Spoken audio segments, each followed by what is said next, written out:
It's a very foggy memory. I was being babysat. I remember being on the floor and like looking up at him playing something on the TV. It was an adult man. He was playing on like a cave level. He had like a propeller power up that made him orange. When he shook the remote, he would fly up in the game. That caught my attention. Now I know that that was New Super Mario Bros. Wii. I did ask if I could play. I went home that day not having played it. So I started begging my parents for a Wii. That same year for Christmas, we ended up with a Wii. I was definitely very happy to get it. I was 1 when my parents got a divorce. My mom put in a lot of regulations. I was very heavily restricted on how much I could play. She was mostly anti-technology. I got 30 minutes a week to actually get to play. My parents had split custody, but the biggest impact that had on my life when I was that old was just when I was at my dad's house, I was allowed to stay up, I was allowed to use technology, that kind of stuff. At my mom's house, it was very much like a set following a schedule. You know, you gotta read before bed and you gotta go to bed by this time. I met a friend in kindergarten, his name was Hugo. He had unlimited time to play games. Every Friday, I went to his house. In 3rd grade, a kid named Matai moved in from out of town. And almost instantly, he hit it off with Hugo and I, and he became our friend. He hung out with us every Friday. He became one of us. When I wasn't able to hang out with Matai and Hugo, I would watch a lot of YouTube. I had a favorite channel. His name was Peanut Butter Gamer. My favorite video of his was To Kill an Avatar, the Many Deaths of Link. In that video, there was a game that I had never seen before. That game was The Legend of Zelda: The Wind Waker. It was this really colorful, kind of cartoony Zelda game that took place in the ocean. I started begging my parents to get it after seeing that video.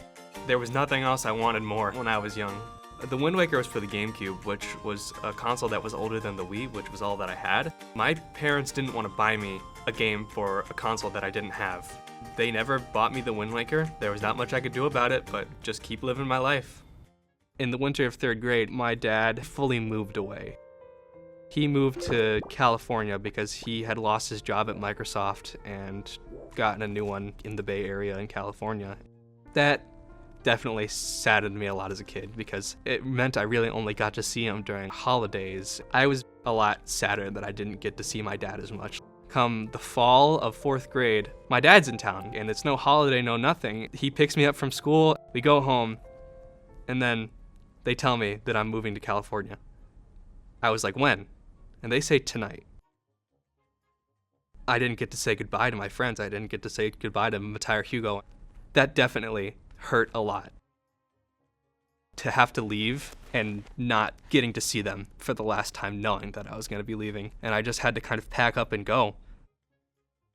My dad was staying with my aunt at the time, and I moved in with her. I knew nobody. I had no close friends, and it was definitely very hard. It was around that time that I started getting these horrible panic attacks at school. I could barely breathe. I could barely keep myself upright. Any kind of social pressure, academic pressure would just shut me down. Like I couldn't handle it. I would need to go home. All I really had was being able to come home and play games online with my friends from Michigan and being able to play games on the Wii. Near the end of the year, I started to make friends and I started to feel comfortable. And then my dad switched me to a different elementary school because it was closer. In 5th grade, I started to make friends, and then I had to switch to a different middle school. 6th grade was really rough.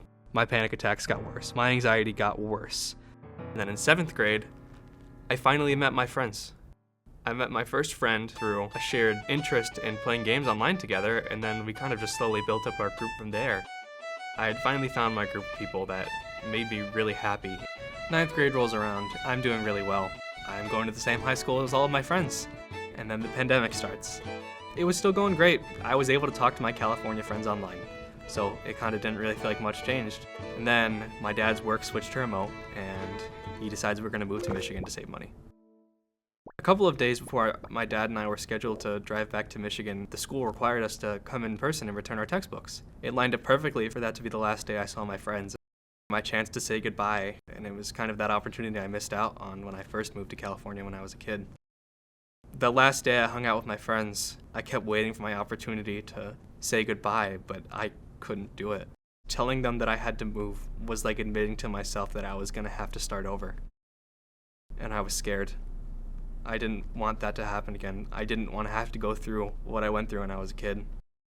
When I get back to Michigan, I'm still able to play online with my California friends. Luckily, I was still in contact with Matai. We reconnected in person. It was the fastest I had readjusted to my new life. Within a year, I was doing really good. I was seeing Matai every week, and I was playing with my California friends every night. Summer rolls around in 2022, and my California friends are all going on a trip to Japan that I could not make it to. So I don't have my California friends, but I've still got Matai, and I can always fall back on games, right? The first time I see Matai after my California friends are gone, we kind of randomly just get this urge to play New Super Mario Bros. Wii. We were feeling nostalgic for the game. We look all over his house, and it turns out there's not really a way to play it. So we tried to emulate the game on a computer through software. We didn't really like how that turned out, so we drove to a game store 40 minutes away, picked up a Wii, modded it to play New Super Mario Bros. Wii. We downloaded the game and software from the internet to be able to pirate a bunch of games, and we downloaded every single game for the Wii. And that was really cool. It was just knowing that I was able to play everything, so that led to us modding a PlayStation to get all the games, and then we modded an Xbox to get all the games.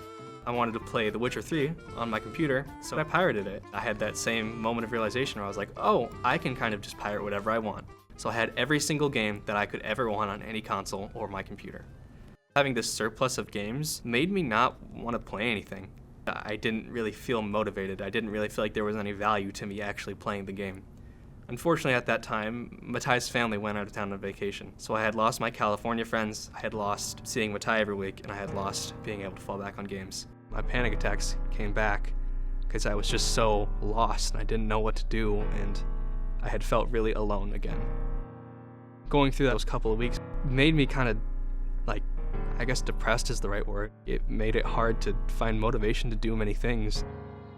When Matai's family came back, and when my friends from California came back, I was still sad, and I wasn't really sure why.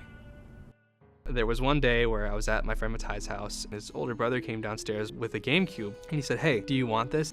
Sure, why not, I guess, right? The GameCube was too old to mod, so my only real choice was to actually go and buy a physical game. I drove to a game store. The first game that caught my attention was a very pristine copy of The Wind Waker, which was that game I wanted since I was a kid.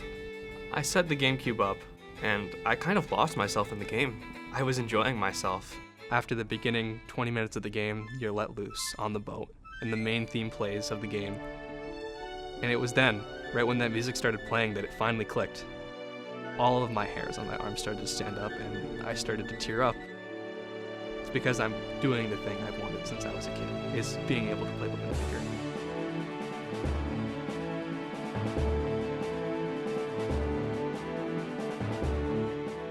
It took me being so lost to finally see that I didn't appreciate games for what they were. I just relied on them.